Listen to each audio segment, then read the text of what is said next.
Hello, my name is Dominic. Today we're going to be reviewing the Creality Ender Series 3 version 1.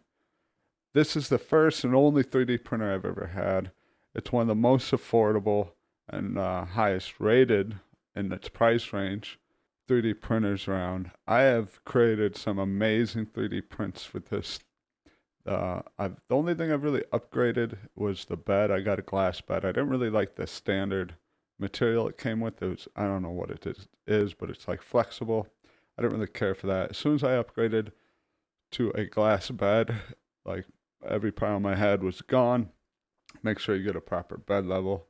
But if you're looking into getting a 3D printer, I would highly recommend this. When I got it, it was 180, and I believe you get it for sale sometimes for 160, which is a great value. Some of the things I made with this, like for example, kitchen drawer breaks, you can make a new bracket for it, and those brackets would cost you $10 on Amazon. So if you can make it with 20 cents, 30 cents, 50 cents of plastic, you're going to start saving, and that stuff adds up. And there's some things you can build which will save you, again, from like I built the webcam holder, which is filming this right now on my 3D printer. If you want to do that to mount a phone to your monitor as a webcam, again, probably $10 to $20 range. I don't know exactly. I haven't looked into it. But the costs are adding up, and really, I think it's probably paid for itself at this point in my house. There's stuff all around the house. The more I look around, the more useful it becomes.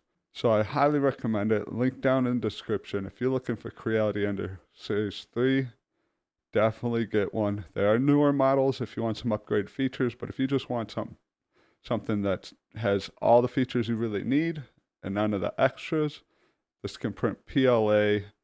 It can print ABS, PETG, but I would recommend an enclosed, like I made like a little enclosure to put it in. And if you're going to print ABS, it's very smelly. So put it like in a garage or somewhere well ventilated.